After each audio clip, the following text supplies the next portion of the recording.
Hi and welcome to the second KeffoVision in 2 days. This time I'm going to talk about the events, the long-term causes and events which led to the fall of the Tsar in Russia in 1917. So I'm going to go back into the 19th century to look at those problems and how they evolved in the 20th century and eventually cause, I guess, the inevitability of the downfall of the Russian Romanov Tsarist dynasty that's ruled for many, many years. So if we go back and look at some historical long-term issues, and I think the one I'm going to start with is the overly massive size of Russia with huge numbers of cultures and languages, and the Tsar is pretty much the only thing that unites these people in Russia. That is almost a forced unity, and their loyalty to the Tsar, the peasants of course called him Papa, so that they referred to him as their father. He was the father of Russia, and there was a connection to him. And when that connection is lost as a consequence of bad decisions, it's never coming back again. So Russia doesn't really recover from the emancipation of the Serbs, the freeing of the Serbs from slavery, where they would have been, I guess, owned by the nobility, the rich landowners who would use them on their farms, who would use them to make up as workers. And Russia, therefore, has never really been allowed to develop as an industrial country. It's not had to. Where other countries have had their industrial revolution, Russia hasn't. To force things along a little bit, the Tsar in 1904 decides he's going to have a war with Japan. A war kind of puts a smile on people's faces so long as you win. If you lose, it's the opposite. The Tsar, he lost. So he loses a great deal of credibility in the war against Japan. It forces some issues back at home where there's shortages and where there's a cold winter. And eventually in 1905, on Bloody Sunday, a peaceful protest movement turns into a massacre. And Father Gapon, a Russian Orthodox Church priest, leads thousands and thousands of Tsarist supporters on the Tsar's palace to literally say, please, can you make some changes? Right? Can you make things a bit better? We just want a fair go, to use an Australianism. The Tsar shoots at them, or the Tsar's forces shoot at them, and the consequence is disastrous.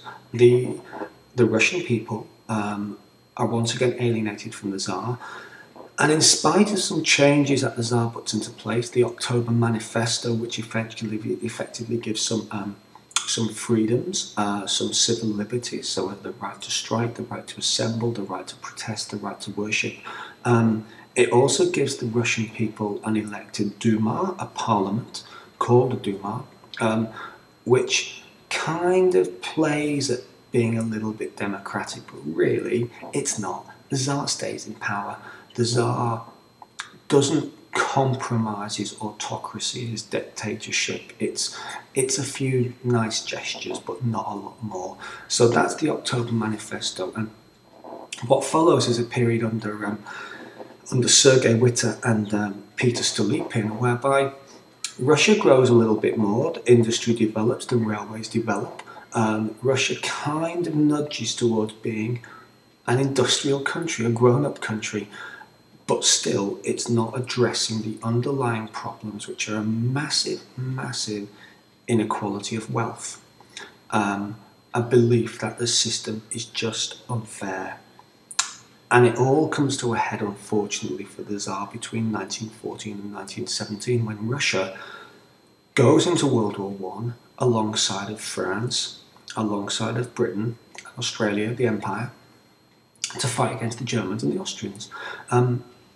Again, the Tsar thinks that a popular and successful war will sort of paper over some cracks, but as we know, Band-Aids don't fix bullet holes, said a great lady once, and truly in World War I, it didn't fix the bullet holes. In fact, it made things worse. And in World War I, you have Russian inflation, You have a great deal of loss of people.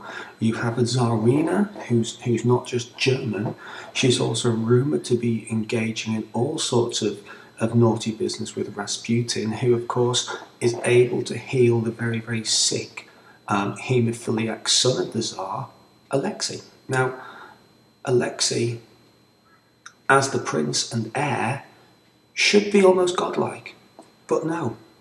He bleeds and he doesn't stop bleeding.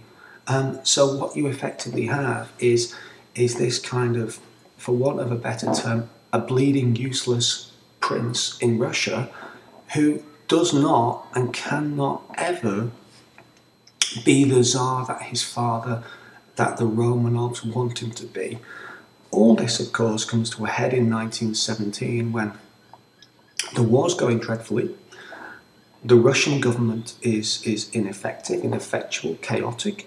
Ministers are being hired and fired. Ministers' wives are being used by Rasputin to have his evil way.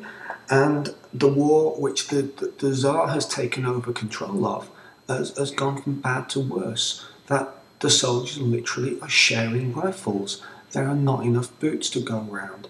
And eventually in the winter of 1917, in February 1917, the Tsar just runs out of allies, of support, of will to do anything.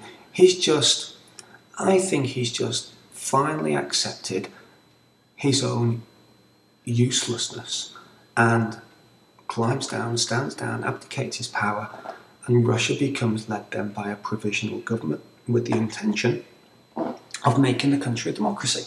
That doesn't work. And that is something which I'll talk about and have talked about in my other video, which is about 1917 very, very specifically. So the long shot of this, the last few minutes, has been all about the causes, long term, of the events of 1917. Any questions, please pop them in the section below. Thank you.